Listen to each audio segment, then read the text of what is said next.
Now, the church would never frame it that way, that you have to choose between loving your kid and the church. Well, they wouldn't say it that way. How does that, But yeah. actually they have.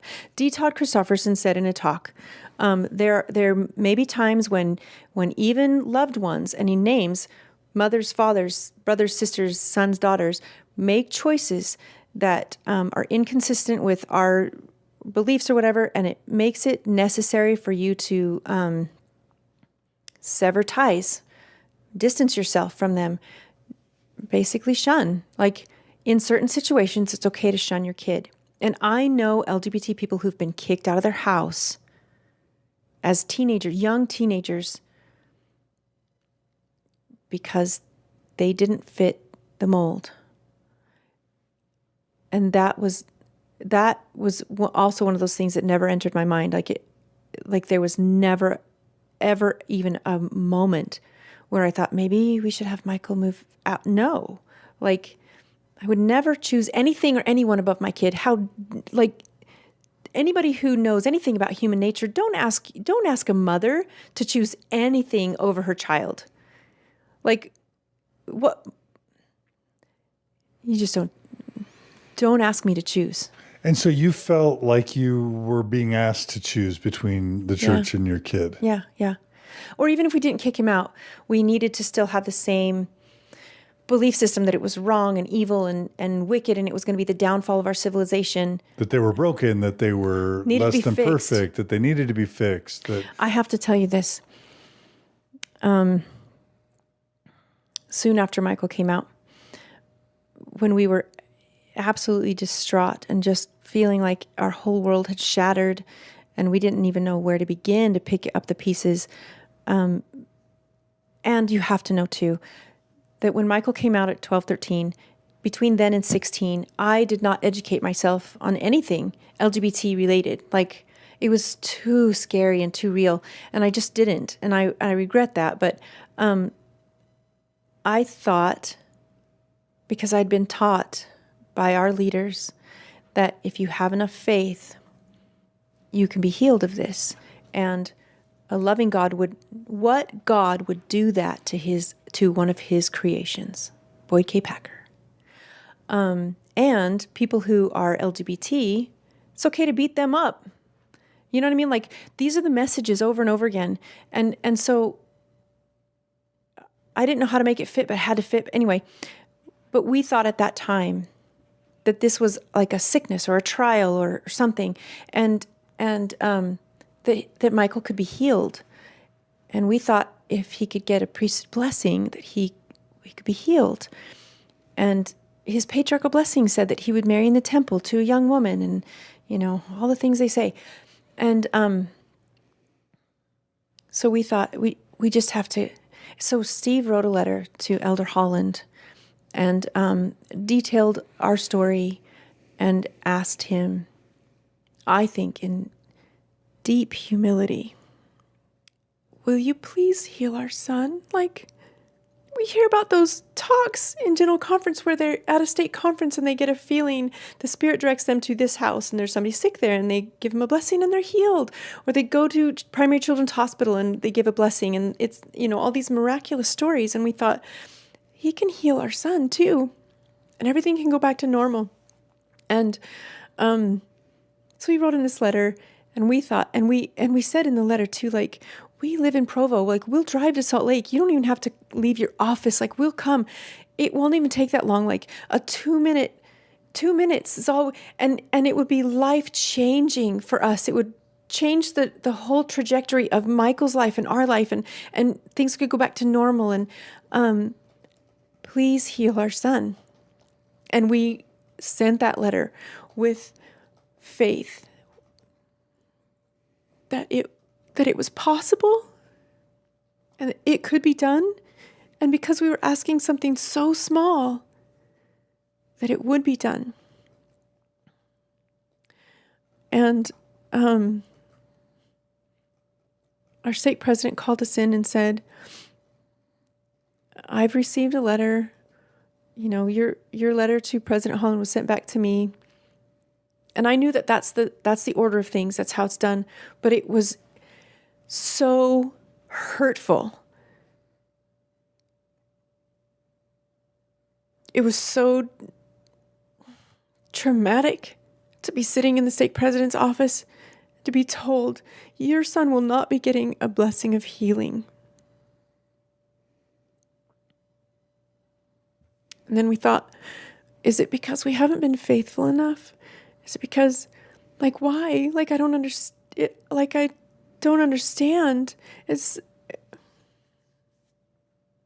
Heavenly Father knows my child and loves him and wants him. I don't understand. And he said, the church has softened its stance on LGBT issues. They don't take a position on whether it's a choice or they're born that way, or and just said really kind, loving, reassuring things. But we still left that office, and I was broken. That was my last hope. And even Michael's like, if I could not be gay, I wouldn't. He would rather be dead than gay. He tried everything.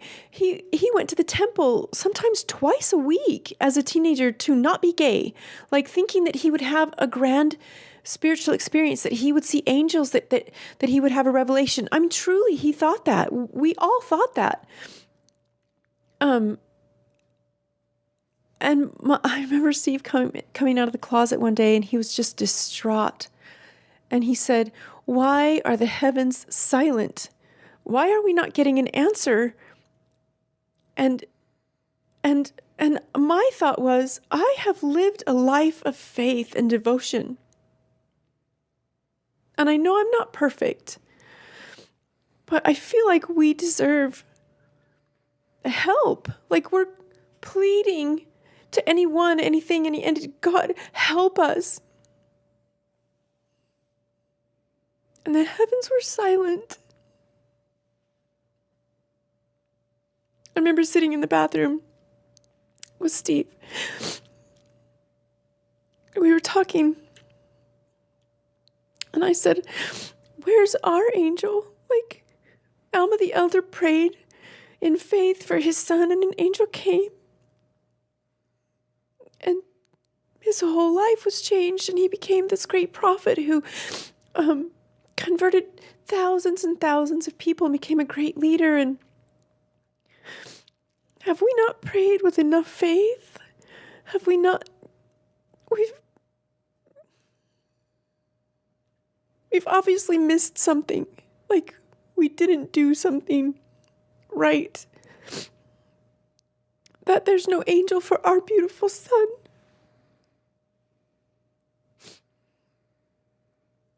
And that a general authority who we only asked for 2 minutes wouldn't give us 2 minutes to save a life.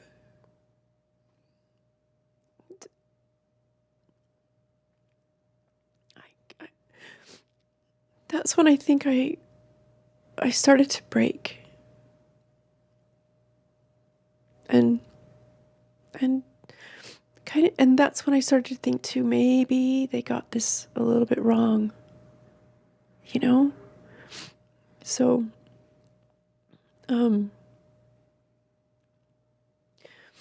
we just kind of plugged along and did our thing and continued to read scriptures and all this stuff. So really quick, when I think about, thank you, what a harrowing story. I'm just feeling so intensely just heartbroken. But this is how theology and policy plays into the lives of its members. If the church teaches that people can be healed with faith, and if Mormon apostles like Boyd K. Packer stand up and say, God would never do this, why would a loving Heavenly Father do this? Doesn't fit into the plan. It's not part of the plan, therefore. This is evil, this is sinful, this is wrong, Yeah. and righteousness can cure evil hearts. All that, the math, if you do the theological math, it makes every bit of sense that you should ask Elder Holland to heal your kid. Yeah. there's nothing that's consistent. That's reasonable. And so it sounds like the heartbreak part of you is just that he didn't give you the courtesy of a direct, well, he didn't try. Like if he believes in his power as a disciple, as an apostle, with a special witness with special power, you think that he would at least try, right? With the eye of faith. Yeah. So there's the fact that he didn't have the ability to directly respond, but that also that the answer was no. That he could have responded and chose not to. And then there's a part of me that's like, well, there's tens of thousands of gay and lesbian Mormons. Apostles can't respond to every inquiry. And so even that I can kind of go, yeah, in a multi-million member church, we can't expect those leaders to be able to respond to everyone. What would your response to that be?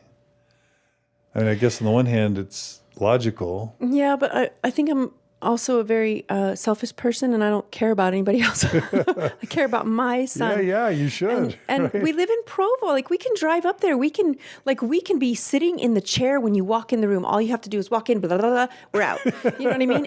And you had that level of faith. Yes. Just absolutely. Like in the New Testament, when somebody like touches the hem of the Savior's garment and they're healed, right? You had that childlike faith. I mean, it is a very childlike faith to think that apostle can cure your son of his gayness, right? Yeah. But you had it. Yeah, absolutely. So that's all hard and in some ways understandable. But then let's just say if you were to pull Elder Holland aside, he'd be like, well, that's Elder Packer. But I don't believe that. Oh, no. Because they all believe the same thing. There is unanimity in every decision, right. and they are all of the same mind. I really truly thought that.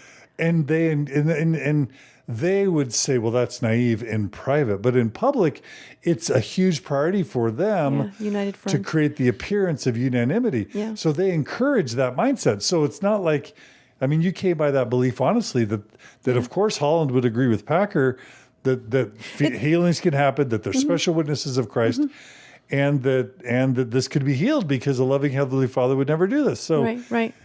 Well, and Holland had given some really heartfelt talks, like a broken vessel, behold thy mother, like these talks that he was so human, down to earth. He really truly understood the human condition. He understood the pain and sorrow and was there to alleviate that pain, So we had total faith in him, total faith. Yeah. And so if you were to find out that he didn't believe the same as Elder Packer and that he believed that, and I've had two conversations with him over the years, and I talked to him specifically about reparative therapy. And I know that as early as, let's just say 2009, 2010, he was skeptical of reparative therapy. He was skeptical of conversion therapy. I talked to him about Dean Bird and Evergreen, and he was like, yeah, I can't endorse those approaches. So like if you were to have found out, or even now that not only does he agree with other apostles, but that they disagree vehemently, and that Elder Holland himself doesn't believe that it's a sin to have those feelings or a sin to be gay, such that he wouldn't feel like the Lord would ever heal someone from that, then what would your response be to know that he didn't perform the blessing because he didn't believe that God, that it was a sin to have those feelings, so there's no need to try and cure it. Right. Does that make it feel any better or not? It does, and that's one of the things that our stake president tried to get across to us when we met with him, is that the church doesn't take a position anymore. And Elder Holland, he said, a lot of letters that get sent to the apostles don't ever make it to the apostle. They get read and a form letter gets sent back out, whatever. He said, but I want you to know that your letter was read personally by Elder Holland, and he sends his love and devotion and all that. But this isn't possible. And I thought he meant I don't know what I thought he meant. Isn't possible. And at the time I'm like, but he can be, you could heal him if you wanted to. So then I went to the thought, well, maybe this is the way he's supposed to be. I'm like, I'll come back to that. But you know what I mean? But yeah, because like, why is it? Because then it goes to God, and then it's like, well, so why would God cure you from cancer, or or a cold, or help you find your keys, or mental illness or depression? Like, we're still supposed to pray for those, right?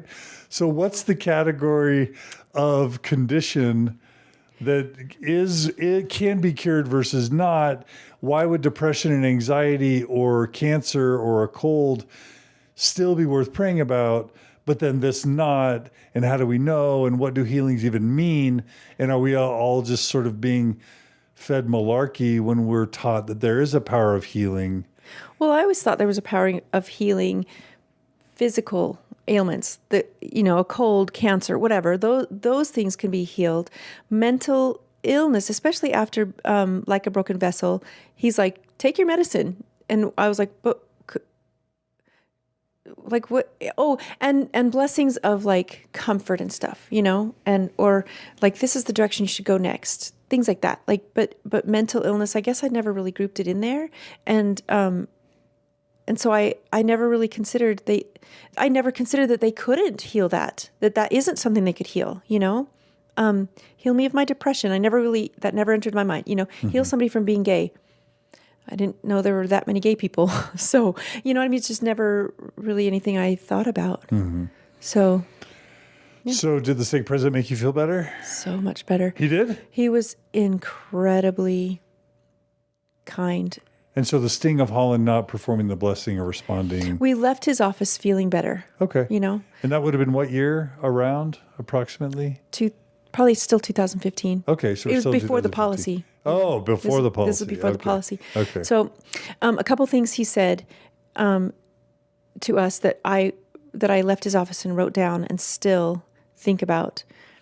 And he was so compassionate and so loving and understanding. It's like he really understood how we felt.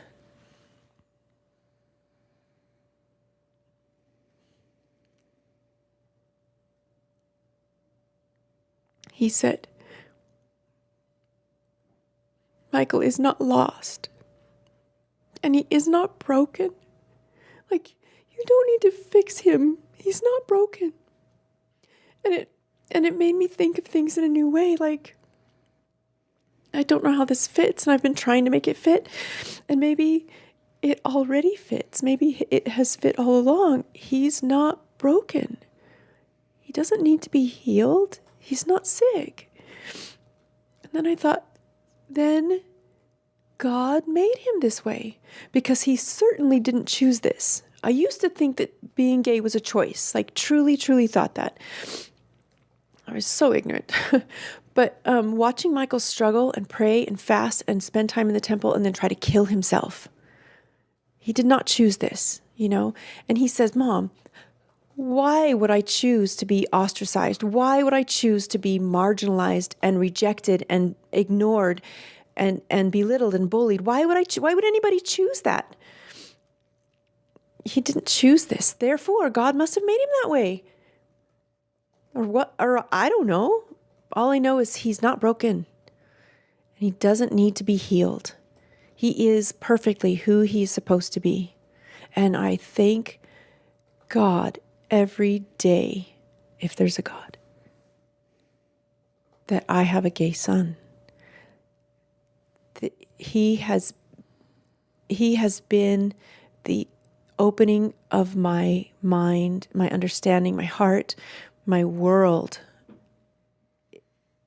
He's changed me in fundamental, very profound ways, coming to this realization that he's who he's supposed to be. And then to watch him absolutely blossom. I feel incredibly privileged to share the same space with him, So the church would say, yeah, of course he's beautiful and he's loved and worthy of love. No, it's not what they said. What? That's not what they said. What'd they say? They said, it doesn't matter how good you think he is, he's not good. He's not good enough. God doesn't really love him because he doesn't want him in his only true church. or the temple. We're cutting off the way for him. He will not get back to heaven. Neither will his kids. We don't want him. And I had to come to grips with the fact that. But see, again, the church wouldn't frame it that way. They would say marriage is between a man and a woman. Sexual relations are for a man and a woman after holy matrimony in the temple. Mm-hmm. So you're framing it wrong. It's not that God doesn't love him. It's not that he's not whole or loved by God. It's just that he needs to either wait until the next life to have love. Yep. And companionship and marry a intimacy. marry a woman in this life, and he can have all the kids he wants with the woman. Yeah. Like you've got it wrong, Donna. You're mischaracterizing the church. No, honestly, that is the church's position. That is the church's position. And for a long time, that was my position too. Like, I don't know anything about like mixed orientation marriages. That was a new concept to me somewhere along the way. But because who would think of that? like gay people marrying women. Well, I mean, gay people getting married at all. Like that's right. It wasn't a thing. You know what I mean? Yeah. There's the Defense of Marriage Act and all of that. And I was 100% behind that. And that the Supreme Court was even considering legalizing gay marriage was baffling to me. Like, I'm 100% man and a woman only. My opinions in many things, including that, have changed 100%. Right. But that's where I was then. So his options in that case are limited. Isn't the right word. They're non-existent. You've put him between a rock and a hard place. He's either alone for his whole life or he's going to hell when he dies. But again, the church would say, no, I mean, there's just think of who's the Deseret Book woman? What's her name? Sherry Dew. Like there's lots of people in Mormonism that never marry, and widows or there's women or men who never marry. But they will be married to righteous men in the next world. They will have offspring and populate worlds. They will be a queen and a priestess to their husband. They have an opportunity. They will get that. They just need to wait. Or you know what? I don't know Sherry Dew personally, but maybe I won't use her name. Just in general, someone who's not married and that later in life, they can still wake up every single morning with the hope that today they meet that guy, or that girl. And you're saying that hope can keep you alive? That you might have love. There's always hope. That you might have love or children someday. Yeah. But Michael can't wake up with hope that he might get married someday. It's not possible. He must be alone or go to hell. And as a mother, what's that like to think about those options for your son? To either marry a woman who you're not attracted to, she's not, she doesn't benefit from a partner who's attracted to her, you're not attracted to her, and you're having sex with someone you're not attracted to and you don't want to be with. Forget the sex, just emotionally, socially, I feel like there's fulfillment in any marriage, there's companionship, and especially if your parents, there's that bond, and you have your life in common and your children in common, and I think there's something to be said for that. But I don't think that someone who's gay should marry someone who's straight. That's just me personally. It doesn't make sense to me. And as a mom who knows your son, the idea of living a life without ever having a boyfriend or a partner. No, he's a social creature. He loves being with other people and interacting and feeling connection. He can still have friends. No, there's something more. The day I married Steve, I looked across the altar at him and thought, I love him so much. And then 10 years later, I looked at him and I'm like, my love for you across the altar was so small compared to what it is now, and 10 years later, my love for you 10 years ago was so small compared to what it is now. Like, it's just grown and grown and grown. To deny him that opportunity to love another human being in the deepest possible sense of the word, in every single way, to give your soul to them, to give your life, your body, to give everything to them, and to be united with them why would a God deny Why would that? a loving Heavenly Father do that to anyone? It doesn't, and to say that this is a trial that you need to endure for this life, and then in the next life some you'll people, be changed. listen, Donna, some people have diabetes. Some people have alcoholism. Exactly. Some people have the cross to bear of never knowing love in this life. And then they die, go to the celestial kingdom, get married, and everything's fine. And their body works perfectly, and they don't have diabetes anymore, or scoliosis, or whatever it is. I'm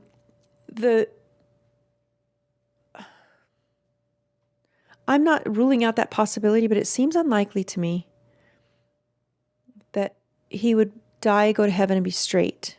Because it's not who he is. There was a point where I thought, if I could make him not gay, would I?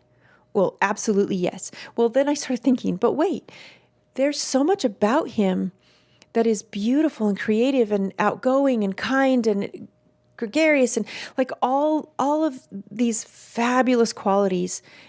And he's gay. And if I took out that part of him, what else would go away too? Like, this is who he is. It's who he is.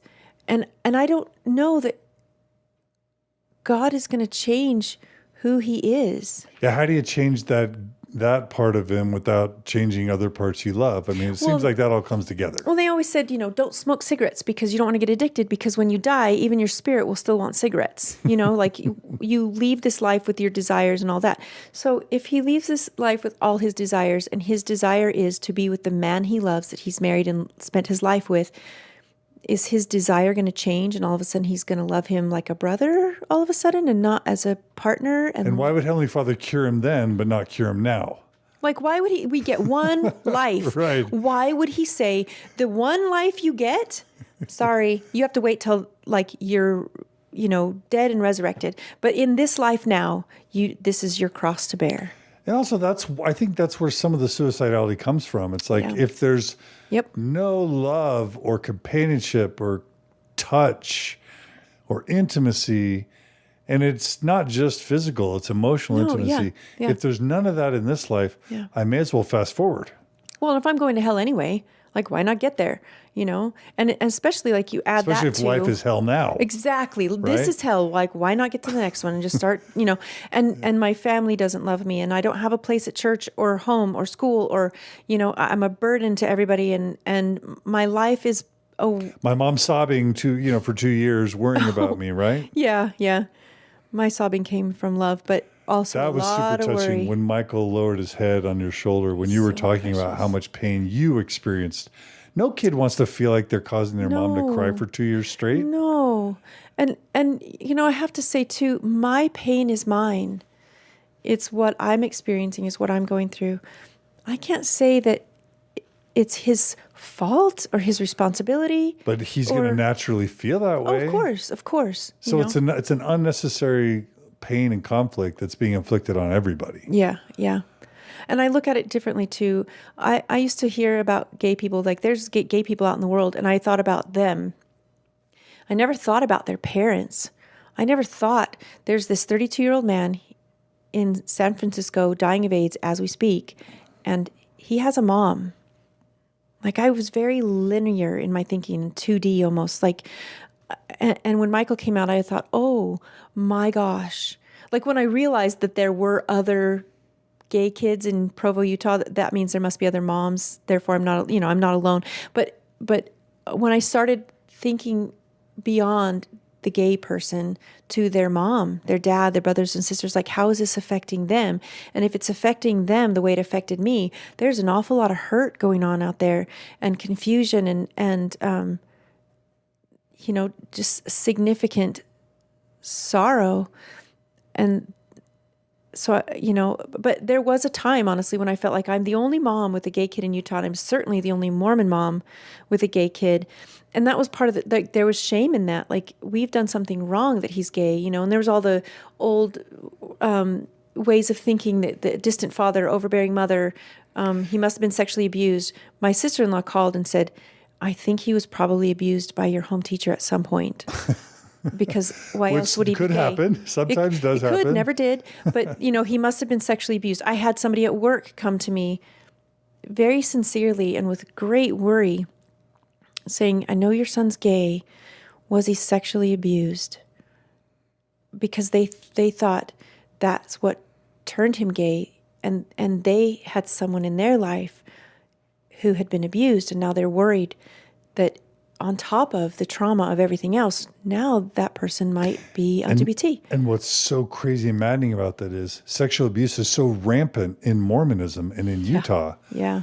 That it's so easy to make that correlation. And of course, correlation isn't causation. And there's no science that suggests that being gay, lesbian is connected to sexual abuse. No. In fact, it's in some ways contraindicated. But because sexual abuse is so prevalent, you can always, it's highly likely that an LGBT kid has been sexually abused because it's highly likely that a kid in Utah has been sexually abused. Yeah. So people can easily draw those conclusions. I I'm get laughing, that. but it's tragic, right? Yeah. So, I had those kind of questions, but no, I think Michael's exactly who he's supposed to be. And I think that if there is a heaven, he's still going to be Michael, and he's still going to be the same incredible person he is now, So my views, I had to formulate views, I guess, at some point where I had ideas and assumptions about what it meant to be gay and who gay people were and what their agenda was, and and had to really face those and rethink, really, really rethink a lot of things when it was my son who's gay. So. We're getting a lot of beautiful, touching, and even some heartbreaking comments. I'll just read a couple. Chris writes, I wish I'd had a mom like you. Thank you. I wish you had too. And if you could be mine, I would take you. Thank you, Chris. Anne writes, yes, he is exactly who he's supposed to be. Love that. Why do we try to change these amazing people? And I'll just say, or pathologize these amazing people, right? Yeah. Elisa writes, thank you, Donna, for your courage to be honest and vulnerable. Sharing your story helps us in ours. Love you, my friend. That's Elisa Jane Taylor Hancock. Mm-hmm. I'm seeing a lot of precious. How I love you, Elisa. I love you. I'm seeing a lot of your friends joining in and Circle People and others. And then, of course, we get this comment, which is... Winfield writes, for any loving parents out there still in the church, this discussion right now should be a shelf breaker. And that's a great segue into the fact that this wasn't a shelf breaker. That by 2016, 2017, 2018, you not only, move from Relief Society president, you become Stake Young Women's president, and you serve continually, and your faith remains strong. To a point. Yes, it did. Till it didn't. So talk about how your faith evolved from the November policy till January of this year.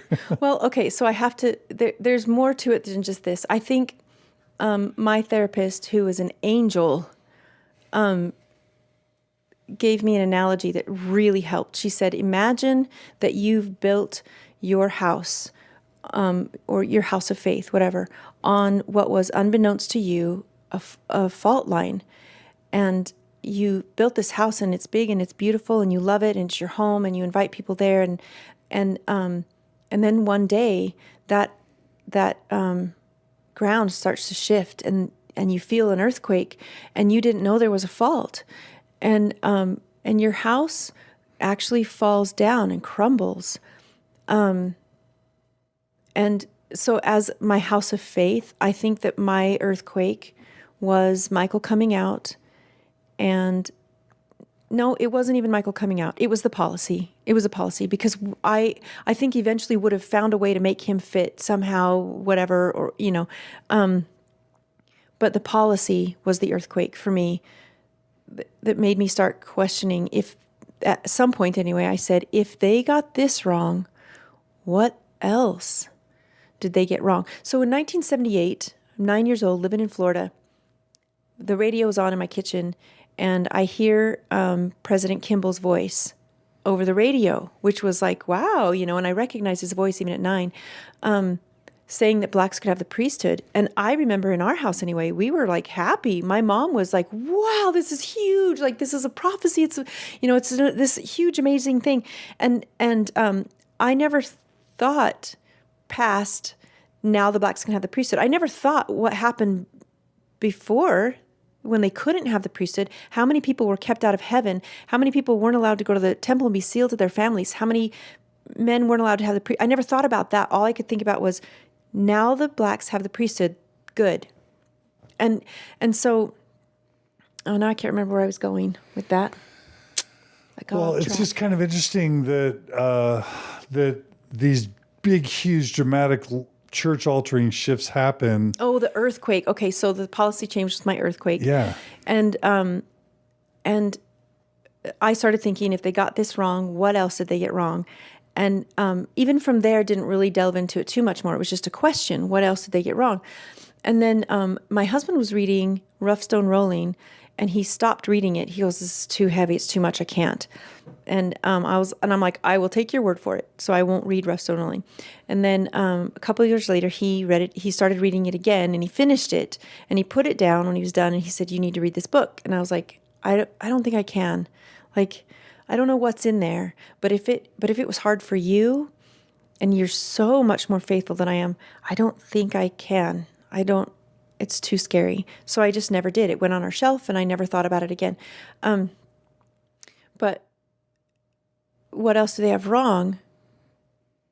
So I'm Relief Society president. I get released, and they give me a break by putting me in primary, right? You still need to have a calling, but at least it's not super heavy. The next one won't be as super heavy duty. You get it, and I was told this, like, this is a holding place for you for what's next. Like, we're just like pulling you over to the side for a sec, but we have bigger plans, whatever. And I'm like, whatever, I'm happy. But so I'm teaching church history to these kids, and this is 2017.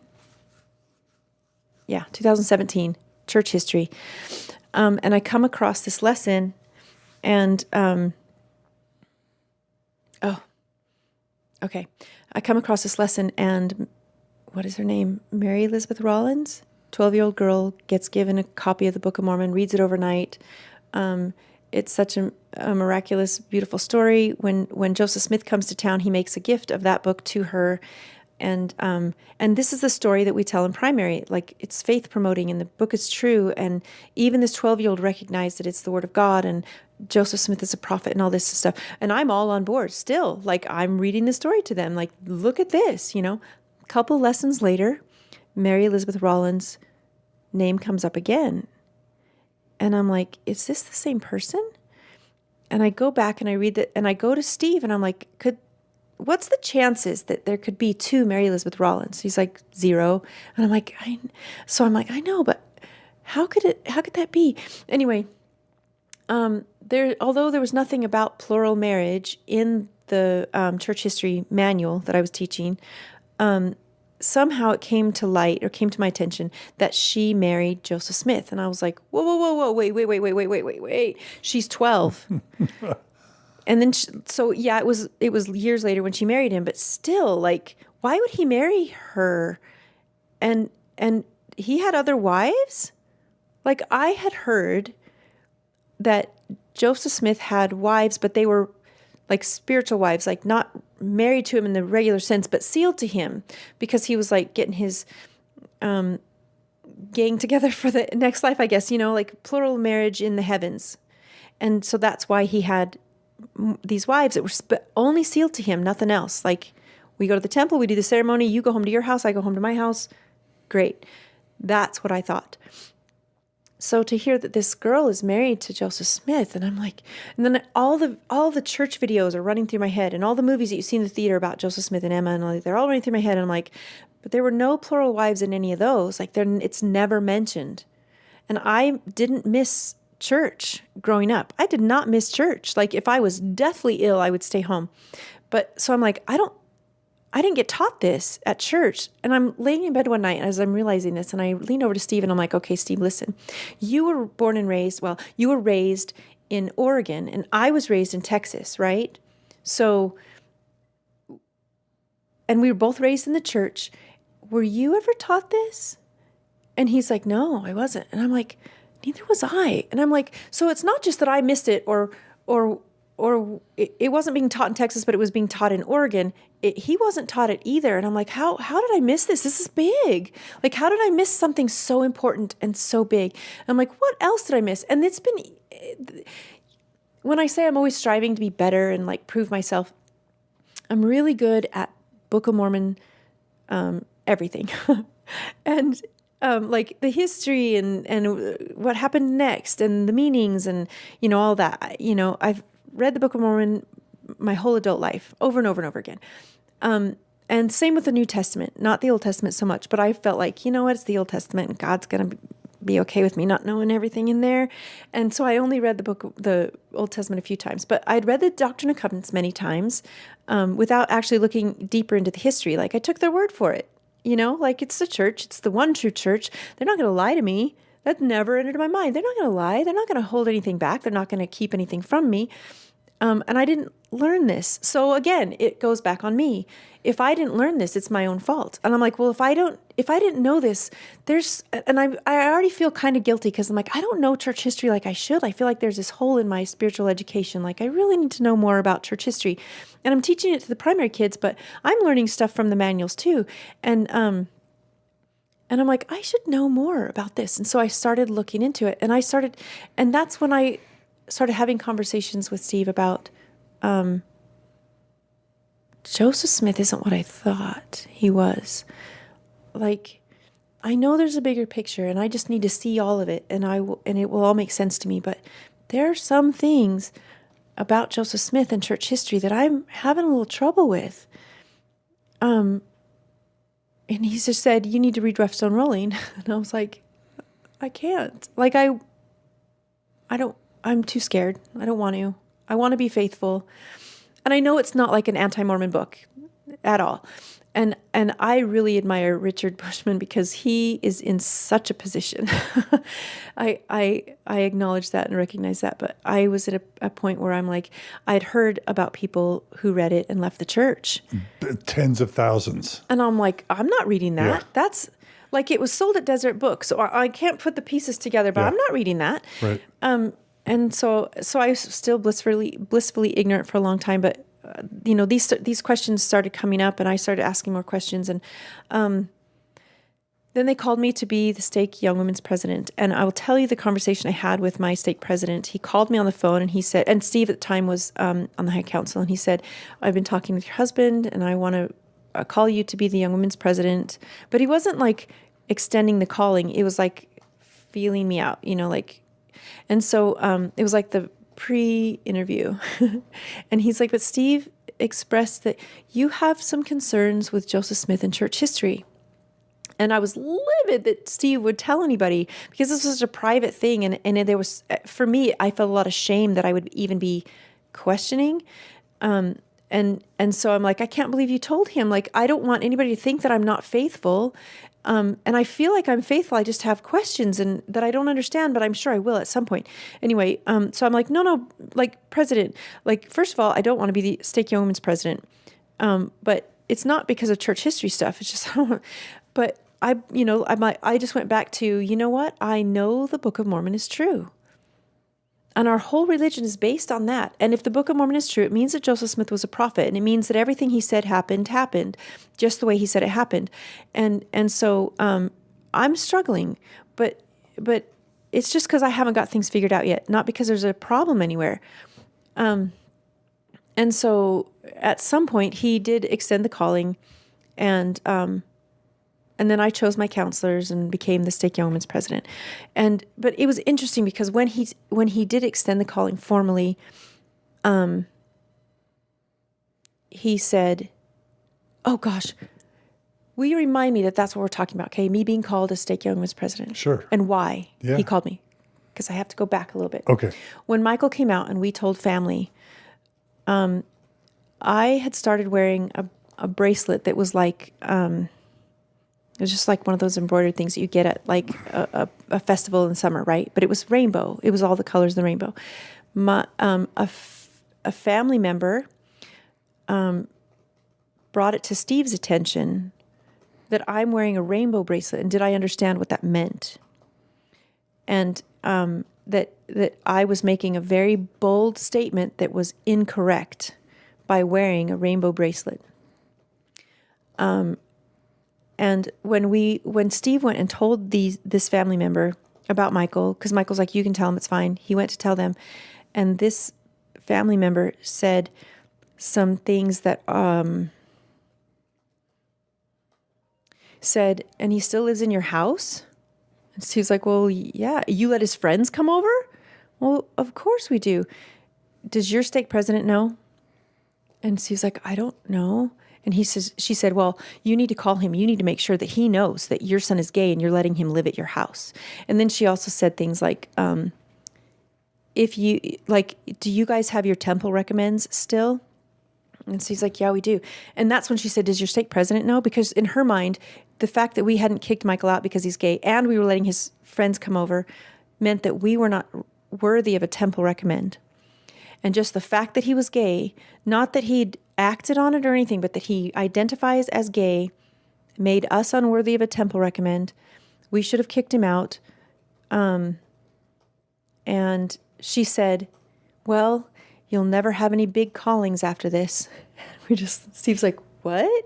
Anyway, so he came home, told me these things. He was absolutely livid. Okay, so fast forward.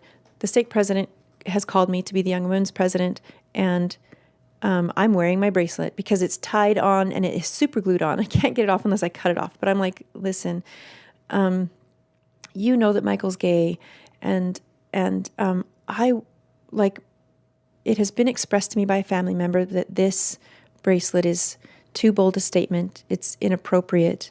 I shouldn't be wearing it. And it makes me like less worthy. And I said, if you want me to, I will take the bracelet off. And he said, Donna, not only do I not want you to take the bracelet off, if I had a bracelet like that, I would wear it. And I was like, well, okay, and I assured him in that meeting, I said, I promise I will never use this as like a soapbox, and I'm not going to I'm not pushing an agenda. This is just my way of telling my son that I love him, and to tell other people, you're safe with me. And he said that was one of the main reasons that I was being called to be the stake Young Women's president is because I had a gay son, and I had shown so much love for him and others that he said there are LGBT youth in our stake, and they are feeling lost and forgotten, and their leaders and parents need to learn how to love them.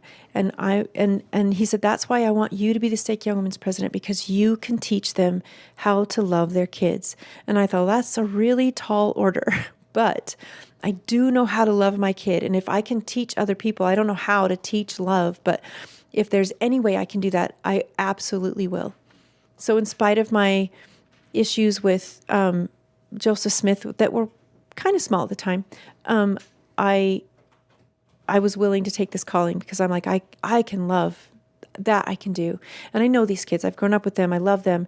And to spend time with them and to go to camp with them.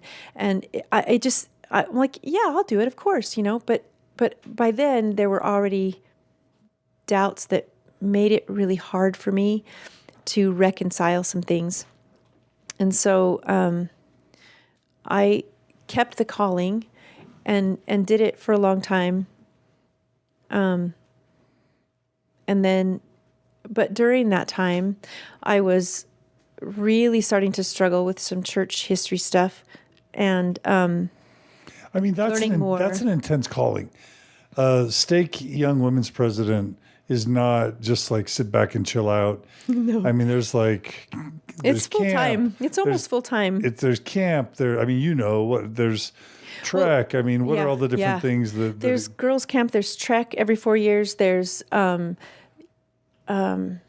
it called? Youth conferences, temple stuff. Oh, there's temple. Yeah, there's, and then our stake also did. We tried to really pare it down and get to the fundamentals, the essential things that need to happen, and we whittled it down to 8 activities a year. So not only are we planning girls' camp and youth conferences and treks, and multi-stake dances, then we've got firesides, and I mean, there's just so much that goes into this. It's not there's something going on all the time, and as soon as you finish this activity or project or whatever, you're right on to the next. There's never a moment where you're like, cool, we're done. It's just constant. There's always stuff going on, and ward conferences, and there's 11 or 12 wards in our stake. That's 11 or 12 weeks that I'm in somebody else's ward for all 3 meetings, and in mine for all 3 meetings if our schedules, and leading the discussion in young women that day that's combined with the young men, and the stake president is also in that meeting, and we take turns talking to the youth, and then going to that ward's ward council, and then meeting with that ward's young women's presidency before ward conference. There's always something. It's a lot. So on the one hand, I'm thinking that's a really heavy burden to be carrying. As much as you love church service, that's a lot to be carrying when you're going through a faith crisis. At that point, I was feeling, I never felt really overwhelmed in my other callings, even as Relief Society president. I always felt like, this is doable. But as a stake young women's president, I felt incredibly overwhelmed, and I felt the weight of my calling and the expectation. But while I'm going through a faith crisis, it really took a toll on me, like mentally and spiritually. I got to a point where I felt I cannot do this. Like, I'm working full time. I'm volunteering at Encircle for a good portion of my time, and I've got my calling, and something has to give. I cannot do I can't continue to do what I'm doing.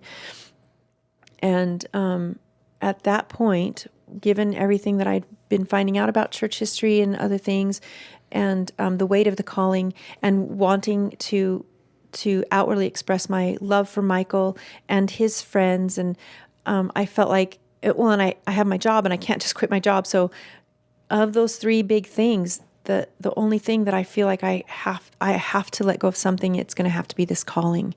And so I went to my stake president and asked. I was in that position for a little over a year, and went to my stake president and asked to be released, and felt like a complete and utter failure. Like, they put a lot of trust in me.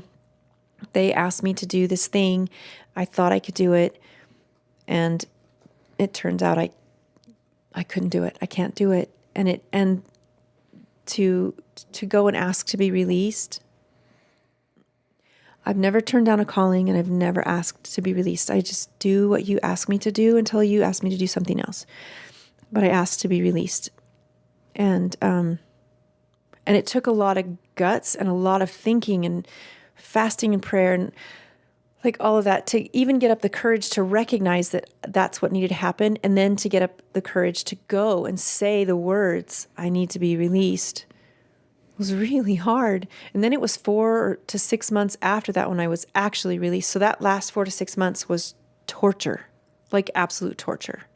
So why? And because I felt like I'm doing this thing, and I'm helping these kids, I think, I hope, and but I'm falling apart, and I have to go to ward conferences and like put on the show and get up in front of these combined meetings and pretend that everything's fine.